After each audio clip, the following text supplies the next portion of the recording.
વિદ્યાર્થી મિત્રો, good morning, જય મામાદેવ. કેમ છો બાળ મિત્રો? મજામાં છો ને? હા, તો બાળકો આજે આપણે સંસ્કૃતમાં પાઠ 5 છે, હસ્તી હસ્તી હસ્તી, તે સ્વાધ્યાય પોથીમાં લખીશું. બાળકો આપણે સમજૂતી મેળવી લીધી છે ને? હા, અને તમે તેના શબ્દાર્થ છે તે પણ વાંચી લીધા હશે તેવી હું આશા રાખું છું. તો બાળકો આજે આપણે પાઠ 5 સંસ્કૃત સ્વાધ્યાય પોથીમાં લખવાનો છે. તો ખોલો તમારી સ્વાધ્યાય પોથી, તેમાં પેજ નંબર 19, પાઠ 5, હસ્તી હસ્તી હસ્તી એટલે કે હાથી હાથી હાથી. જુઓ બાળકો, પ્રશ્ન નંબર 1 છે, હાથીના વિવિધ ભાગો અથવા તો તેના અંગોના નામ ચિત્રમાં જોઈ આપેલા બોક્સમાં સંસ્કૃતમાં લખવાના છે. કે તેના શરીરના અંગો છે તેને આપણે સંસ્કૃતમાં બોક્સમાં લખવાના છે. તો જોઈએ બાળકો, આપણે પહેલું આપેલું છે, આપણે આંખથી લખવાની શરૂઆત કરીએ. તો આ શું છે? તો કે નેત્રે. તો આપણે બોક્સમાં લખીશું નેત્રે, બરાબર. ત્યારબાદ શું આપેલું છે? કાન. તો સંસ્કૃતમાં શું કહેવાય? કર્ણો, બરાબર. ત્યારબાદ શું આપેલું છે? તો કે પેટ. પેટને કહેવાય ઉદરમ. ત્યારબાદ પુચ્છમ. પુચ્છમ. ત્યારબાદ શું આપેલું છે? પગ. તો પાદાહ. ત્યારબાદ શુંડ. તો સુંડા. અને છેલ્લે શું આપેલું છે? તો કે દંતો. આપણે લખીશું દંતો. બાળકો, આ હતો આપણો પ્રશ્ન નંબર 1, જેમાં આપણે હાથીના શરીરના અંગોના નામ લખવાના હતા. હવે જોઈએ આપણે પ્રશ્ન નંબર 2. જુઓ બાળકો, પ્રશ્ન નંબર 2 છે, યોગ્ય જોડકા જોડો. તેમાં સ્વાધ્યાય પોથીમાં જ પ્રિન્ટ મિસ્ટેક છે, તેથી તમે અ વિભાગ અને બ વિભાગ છે એ બરાબર વાંચી શકતા નથી. તો તમારે શું કરવાનું છે બાળકો? વિભાગ અ અને વિભાગ બ મેં લખેલા આપ્યા છે, જોયું તમે? હા, તો તમારે જે વિદ્યાર્થીઓને જોડકો વ્યવસ્થિત છે તેણે કાંઈ જ ફેરફાર કરવાનો નથી, લખવાનું નથી. પણ જે વિદ્યાર્થીઓને આવી પ્રિન્ટ આવેલી છે, વાંચી શકાતું નથી, તેણે મારી જેમ બાજુમાં જે જગ્યા આપેલી છે ત્યાં જોડકું વ્યવસ્થિત રીતના લખી નાખવાનું છે. બાળકો, આ રીતના આપણું જોડકું આવે છે. હવે તેના જવાબ છે તે આપણે બોક્સમાં લખીશું. તો વિભાગ અ છે ગાત્રે. તો વિભાગ બ માંથી સાચું શું આવશે? તો કે પર્વત સદ્રશે. તો પેલા બોક્સમાં આપણે લખીશું સી.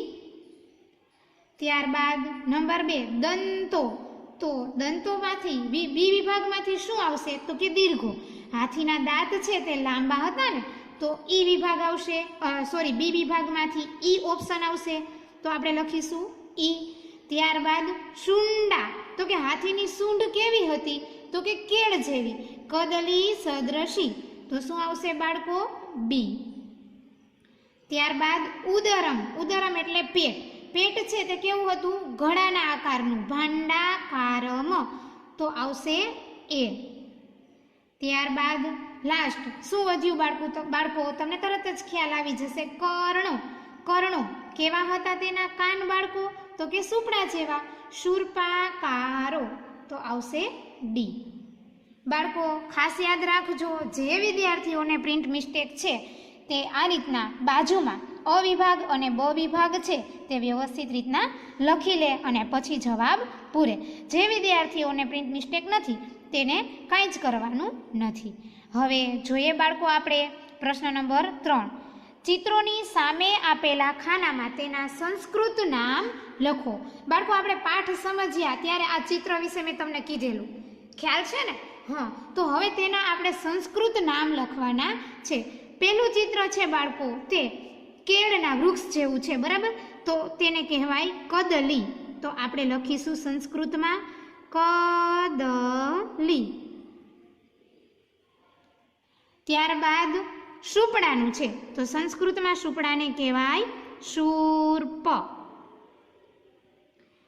ત્યારબાદ થાંભલો. તો થાંભલાને કહેવાય સંસ્કૃતમાં સ્તંભ થઈ ગયું બાળકો.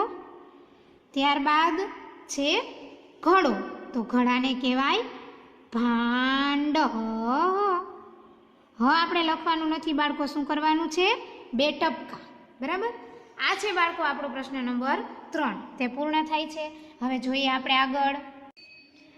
પ્રશ્ન નંબર 4 છે, નીચેના પ્રશ્નોના ઉત્તર ગુજરાતીમાં લખો. આપણે બાળકો ગુજરાતીમાં લખવાના છે કે દિવ્યા શબ્દનું ગુજરાતી આપો.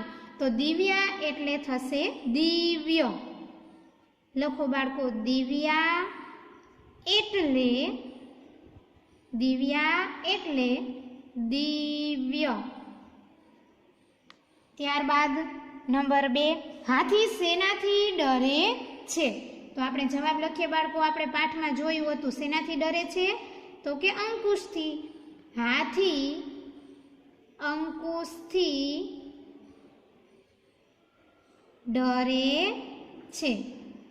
હાથી અંકુશથી ડરે છે. ત્યારબાદ નંબર 3, હાથીનો રંગ અને પગ કેવા છે? તો લખો બાળકો, તમે જોયો જ છે હાથીનો રંગ કેવો હોય? તો કે ભૂખરો. હાથીનો રંગ ભૂખરો, હાથીનો રંગ ભૂખરો અને પગ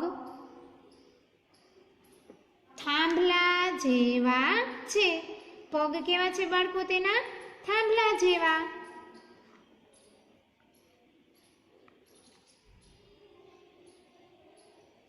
ત્યારબાદ આગળ પ્રશ્ન નંબર 4, હાથીની સૂંઢ કેવી છે? તેની સરખામણી કોની સાથે કરવામાં આવી છે? તો કે કેળ જેવી છે, એટલા માટે કેળ સાથે.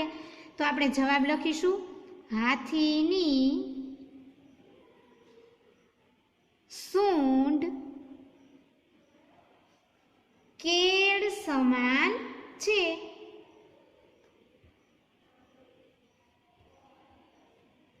ત્યારબાદ નંબર 5, અંકુશ માત્રાત ભીતઃ હસ્તી. તેમાં અંકુશ એટલે શું? તો કે અંકુશ એટલે હાથીને હલાવવાનું લોઢાનું એક સાધન. તો આપણે તેનો જવાબ લખીએ બાળકો. અંકુશ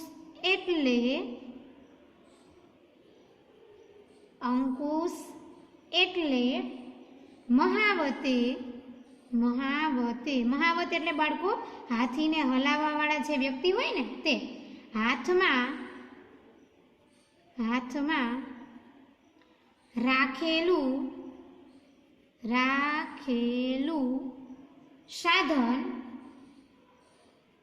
સાધન જેનાથી હાથી અંકુશમાં રહે છે. અંકુશમાં એટલે કે કંટ્રોલ. આપણે કહીએ ને અંકુશમાં રહેવું એટલે કંટ્રોલમાં રહેવું. અંકુશમાં રહે છે. ત્યારબાદ નંબર 6, હાથીના લમણા કેવા છે? તો તેનો જવાબ લખીએ બાળકો આપણે. હાથીના લમણા પર્વત સમાન હોય છે. પર્વત સમાન હોય છે. ત્યારબાદ નંબર 7, હાથી ચાલતી વખતે શરીરનું કયું અંગ હલાવતો રહે છે? તો કે કાન. તેનો જવાબ લખીએ બાળકો આપણે. હાથી ચાલતી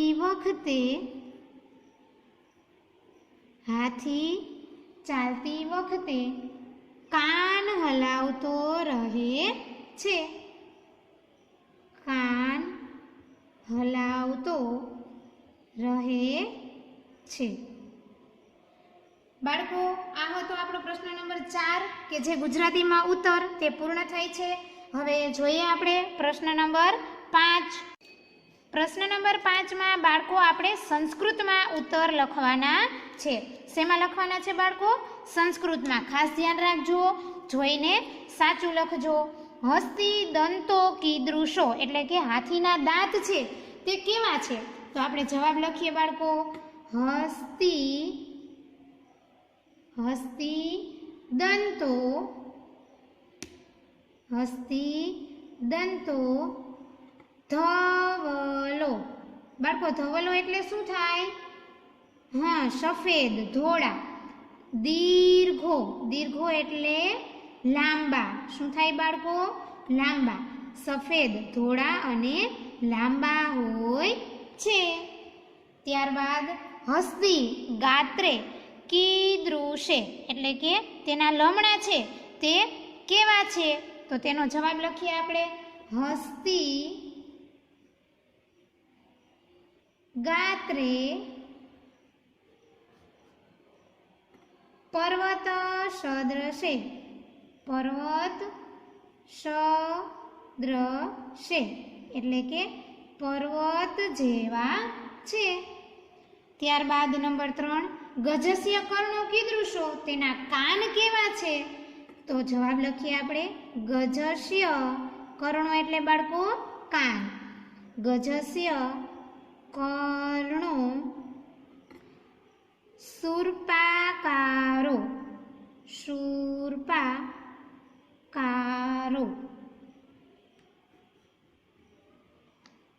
ત્યારબાદ નંબર 4, ગજસ્ય શરીરમ કીદૃશમ અસ્તિ તેનું શરીર છે તે કેવું છે? તો કે ગજસ્ય શરીરમ. ગજસ્ય શરીરમ ઉન્નત. ઉન્નત બૃહત ઊંચું અને મોટું. ય અસ્તિ કેવું છે શરીર તેનું? ઊંચું અને મોટું. ગજસ્ય શરીર ઉન્નતમ બૃહતમ ય અસ્તિ. ત્યારબાદ નંબર 5, ગજસ્ય પૃચ્છમ કીદૃશમ અસ્તિ તેની પૂંછડી કેવી છે? તો કે ગજસ્ય પૃચ્છમ તુચ્છમ તુચ્છમ અલ્પમ અલ્પમ ચ. ગજસ્ય પુચ્છમ કીદૃશમ અસ્તિ. ગજસ્ય પુચ્છમ તુચ્છમ અલ્પમ ચ તેની પૂંછડી છે એ કેવી છે? તો કે સાવ નાની. અતિ બલવાન હસ્તી કસ્માત ભીતઃ ભવતી. તો કે અતિ બળવાન એવો મજબૂત હાથી કોનાથી ડરે છે? અતિ બલવાન કોનાથી ડરતો હતો બાળકો? તો કે માત્ર અંકુશથી. અતિ બલવાન હસ્તી અંકુશ માત્રાત. અંકુશ માત્રાત ભીતઃ ભવતી. ભીતઃ ભવતી માત્ર અંકુશથી ડરે છે. અહીંયા બાળકો આપણા સંસ્કૃતના પ્રશ્ન જવાબ છે જે પ્રશ્ન નંબર 5માં પૂછેલા તે પૂર્ણ થાય છે. હવે જોઈએ આપણે પ્રશ્ન નંબર 6. નીચેના પ્રશ્નોના ઉત્તર માટે આપેલા વિકલ્પોમાંથી સાચો વિકલ્પ પસંદ કરીને લખો. સાચો વિકલ્પ લખવાનો છે બાળકો. પહેલું છે હાથી કોનાથી ડરે છે? આપણે વારંવાર પાઠમાં આવી ગયું બાળકો. કોનાથી ડરે છે? તો કે મહાવતના અંકુશથી. ડી વિકલ્પ સાચો છે તો આપણે લખીશું બોક્સમાં ડી. ત્યારબાદ નંબર 2, કદલી સદૃશી એટલે કે કેળ જેવું શું છે? તો કે સૂંઢ. તો આવશે બી વિકલ્પ શુંડા. બી વિકલ્પ સાચો છે તો આપણે બોક્સમાં લખીશું બી. ત્યારબાદ જોઈએ નંબર 3, હસ્તી ગાત્રે કીદૃશે. એ ભાંડાકારમ. બી પર્વત સદૃશે. સી શૂર્પાકારો. ડી સ્તંભ સમાના. શું આવશે બાળકો તેમાં? તો કે તેના લમણા કેવા છે? પર્વત જેવા. બી વિકલ્પ સાચો છે તો આપણે બોક્સમાં લખીશું બી. ત્યારબાદ કહ દિવ્યા દેવી સૃષ્ટિ અસ્તિ. કોણ અલૌકિક સૃષ્ટિ પરનું સર્જન છે? એ વાનરઃ. બી સિંહ. સી હસ્તી. ડી મયુરઃ. કોણ છે બાળકો? સી હસ્તી. તો આપણે બોક્સમાં લખીશું સી. ત્યારબાદ નંબર 5, હાથીના કદાવર શરીરમાં તેની આંખ કેવી છે? ચમકદાર, સરસવ જેવી ઝીણી, મોટી કે આકર્ષક? કેવી છે બાળકો? સરસવ જેવી ઝીણી. બી ઓપ્શન સાચો છે, તો આપણે બોક્સમાં લખીશું બી. ત્યારબાદ ગજસ્ય શુંડા કીદૃશી, તેની સૂંઢ કેવી છે બાળકો? કેળ જેવી, થાંભલા જેવી, અજગર જેવી કે સાપ જેવી? તો કે કેળ જેવી. એ ઓપ્શન સાચો છે, આપણે બોક્સમાં લખીએ એ. ત્યારબાદ નંબર 7, ગજસ્ય પાદાહ કીદૃશા, પાદાહ એટલે બાળકો પગ, તેના પગ કેવા છે? વડના થડ જેવા, થાંભલા જેવા, કેળ જેવા કે પર્વત જેવા? તો કે થાંભલા જેવા. બી વિકલ્પ સાચો છે, તો આપણે લખીશું બી. ત્યારબાદ નંબર 8, ગજસ્ય કર્ણો કીદૃશો, તેના કાન કેવા છે બાળકો? તમને તરત જ ખ્યાલ આવી જશે કે હાથીના કાન કેવા છે? તો કે સુપડા જેવા. સી ઓપ્શન સાચો છે, તો આપણે બોક્સમાં લખીએ સી. ત્યારબાદ નંબર 9 જોઈએ. હાથીની આંખો શેના જેવી છે? શેના જેવી છે બાળકો? તો કે સરસવ જેવી. ડી. ડી વિકલ્પ સાચો છે, તો આપણે લખીશું બોક્સમાં ડી. ત્યારબાદ નંબર 10, હાથીના દાંત કેવા છે બાળકો? હમણાં જ આપણે પ્રશ્નના જવાબમાં લખ્યું હતું એ કેળ જેવા, બી સફેદ અને લાંબા, સી પર્વત જેવા કે ડી થાંભલા જેવા? કેવા છે બાળકો? સફેદ અને લાંબા. બી ઓપ્શન સાચો છે, તો આપણે બોક્સમાં લખીશું બી. ત્યારબાદ નંબર 11, હસ્તિનઃ ઉદરમ ખાલી જગ્યા અસ્તિ, તેનું પેટ છે બાળકો તે કેવું છે? તો કે ભાંડાકારમ. બી ઓપ્શન સાચો છે, આપણે લખીશું બી. અને ખાલી જગ્યા પણ આપેલી છે, તો આપણે ખાલી જગ્યામાં લખીશું ભાંડાકારમ, એટલે ઘોડાના આકારનું હાથીનું પેટ છે. ત્યારબાદ નંબર 12, હસ્તિનઃ પુચ્છમ ખાલી જગ્યા ચ અસ્તિ, તેની પૂંછડી કેવી છે? તો કે અલ્પમ તુચ્છમ. ડી ઓપ્શન સાચો છે, આપણે લખીશું ડી. ત્યારબાદ નંબર 13, ભાંડાકારમ ખાલી જગ્યા શરીરમ, નેત્રમ, ઉદરમ કે પૃચ્છમ? શું હતું હાથીનું? ભાંડા એટલે ઘોડા, ઘોડાના આકારનું શું હતું બાળકો? તો કે પેટ. પેટને સંસ્કૃતમાં કહેવાય ઉદરમ. તો સી ઓપ્શન સાચો છે, આપણે બોક્સમાં લખીએ સી. અને ખાલી જગ્યા આપેલી છે તેમાં લખીએ ઉદરમ. અને 12મી ખાલી જગ્યામાં પણ આપણે લખવાનું બાકી છે બાળકો અલ્પમ તુચ્છમ. જે વિકલ્પમાં બાળકો ખાલી જગ્યા આપેલી હોય તેમાં આપણે લખવાનું જ છે. આ હતો બાળકો આપણો પ્રશ્ન નંબર 6. હવે પ્રશ્ન નંબર 7 જોઈએ. પ્રશ્ન નંબર 7 છે બાળકો કે નીચેના સંસ્કૃત શબ્દોના સમાનાર્થી શબ્દ આપો. એટલે આપણે તેના સમાન અર્થવાળા શબ્દ લખવાના છે. પેલું છે પાદહ, તો તેનું સમાનાર્થી શું થશે બાળકો? ચરણઃ, બરાબર. ત્યારબાદ ભાંડઃ એટલે ઘટઃ, સમાન અર્થ એટલે સરખો અર્થ થતો હોય તેવા. ત્યારબાદ દંતા, દંતા એટલે રવના. ત્યારબાદ હસ્તી, હસ્તી એટલે ગજ, ગજ. ત્યારબાદ સર્પ, સર્પ એટલે પન્નગ. ત્યારબાદ શુંડા, શુંડા એટલે હસ્ત અથવા તો કરહ. અહીંયા બાળકો આપણો પ્રશ્ન નંબર 7 પણ કમ્પ્લીટ થાય છે. હવે જોઈએ આપણે આગળ પ્રશ્ન નંબર 8. પ્રશ્ન નંબર 8 છે બાળકો જોડકા જોડો. તેમાં પણ આપણને અ વિભાગ અને બ વિભાગ છે ને, તેમાં પહેલા અ વિભાગની અંદરના 2 છે તેમાં પ્રિન્ટ મિસ્ટેક છે, તે બરાબર દેખાતું નથી. તે મેં બાજુમાં લખેલું છે, જુઓ તમે. તે રીતના તમારે પણ લખી લેવાનું. અને બ વિભાગની અંદર છે તેમાં પહેલું છે તેમાં પ્રિન્ટ મિસ્ટેક છે, તે દેખાતું નથી બાળકો. તે પણ મેં બાજુમાં લખેલું છે. આ રીતના તમારે લખી લેવાનું છે.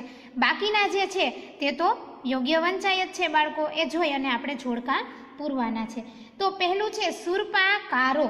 તો સુરપાકારો તેનું બાળકો સંધિ છે તે શું થાય? તો કે સુર્પ પ્લસ આકારો. સી વિભાગ સાચો છે, તો આપણે બોક્સમાં લખીશું સી.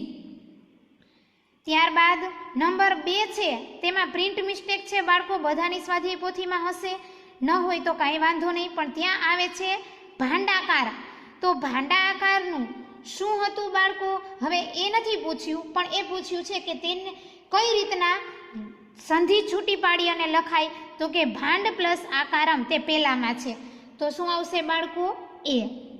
ત્યારબાદ નંબર 3, તે તો વંચાય જ છે બધાયને, ઉન્નત બૃહચ્છ શરીર, ઊંચું અને મોટું શરીર, એને કઈ રીતના લખાય? તો કે એ અહીંયા વંચાય જ છે, ઉન્નત બૃહત્તમ શરીરમ. કઈ રીતના લખાય? જોડિયો શબ્દ છે તેને અલગ પાડીને સંધિ છૂટી પાડેલી છે બાળકો, તો તે આવશે ડી. ડીમાં સાચું છે ને, તો આપણે બોક્સમાં લખીશું ડી. ત્યારબાદ કથમતી બલવાન, તો તે પણ અહીંયા દેખાય છે, કથ પ્લસ અતિ બલવાન, તો તે બી છે, તો આપણે બોક્સમાં લખીશું બી. અહીંયા બાળકો આપણો પ્રશ્ન નંબર 8 પણ કમ્પ્લીટ થાય છે. હવે આપણે લખીએ પ્રશ્ન નંબર 9. નીચેના ગુજરાતી શબ્દો માટે સંસ્કૃત શબ્દ આપો. તો સંસ્કૃત શબ્દ લખીશું આપણે 2 દાંત, તો તેનું શું થશે બાળકો? દંતો. સંસ્કૃતમાં લખવાનું છે, ખાસ ધ્યાન રાખજો. બીજું નજીવું અલ્પ એટલે કે તુચ્છમ. આપણા પાઠમાં આવતું હતું ને બાળકો, અલ્પમ તુચ્છમ પુચ્છમ, તો એ તુચ્છમ. ત્યારબાદ અંકુશ માત્રથી એટલે અંકુશ માત્રાદ, અંકુશ માત્રાદ. ત્યારબાદ આશ્ચર્યજનક, આશ્ચર્યજનક એટલે વિચિત્રમ, વિચિત્રમ. ત્યારબાદ સફેદ, સફેદ એટલે ધવલ, ધવલ એટલે સફેદ થાય બાળકો. ત્યારબાદ સરસવ જેવી, સરસવ જેવી એટલે સરસપ સન્નિભ, સરસપ સન્નિભ. ત્યારબાદ પેટ, પેટ એટલે ઉદરમ, ઉદરમ એટલે પેટ. ત્યારબાદ લાંબા, લાંબા એટલે દીર્ઘો. હાથીના દાંત હતા ને બાળકો, દીર્ઘો, ધવલો આપણા પાઠમાં આવે છે. આ હતો બાળકો આપણો પ્રશ્ન નંબર 9, તે અહીંયા પૂર્ણ થાય છે. હવે જોઈએ આપણે પ્રશ્ન નંબર 10.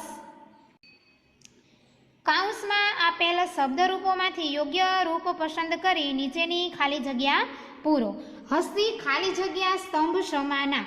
બાળકો હાથીના પાદા એટલે પગ થાંભલા જેવા હતા કે દંતો દાંત થાંભલા જેવા હતા? શું હતું? તો કે પગ. તો પેલો ઓપ્શન સાચો છે, આપણે લખીશું પાદાહ. ત્યારબાદ નંબર 2, અલ્પમ તુચ્છમ, તો પુચ્છમ આવશે કે શરીરમ?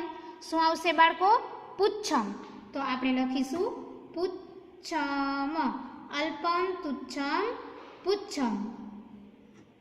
ત્યારબાદ હસ્તી ખાલી જગ્યા કદલી સદ્રશી, સુંડા કે પાદા?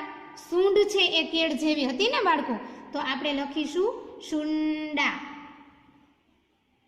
સુંડા સાચો વિકલ્પ છે. ત્યારબાદ સુરપાકારો, સુપડાના આકાર જેવા કાન હતા કે દાંત હતા? હા, કાન, તો આપણે લખીશું કર્ણો. ત્યારબાદ નંબર 5, હસ્તી દિવ્યા ખાલી જગ્યા સૃષ્ટિ, દેવી કે દૈવી? શું આવશે બાળકો? દૈવી. હસ્તી દિવ્યા દૈવી સૃષ્ટિ. હવે જોઈએ આપણે પ્રશ્ન નંબર 11. હસ્તિનઃ નેત્રે વિશાલે સ્ત, તેની નેત્રે એટલે લમણા એ વિશાળ હતા બાળકો? નહીં.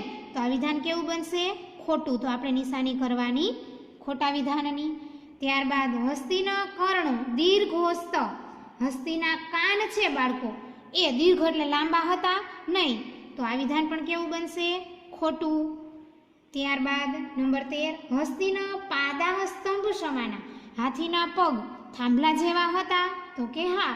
તો આ વિધાન કેવું બનશે બાળકો? સાચું. બાળકો અહીંયા આપણો પાઠ્યપુસ્તક તેમજ સ્વાધ્યાય પોથી બંનેમાં પાઠ 5 પૂર્ણ થાય છે.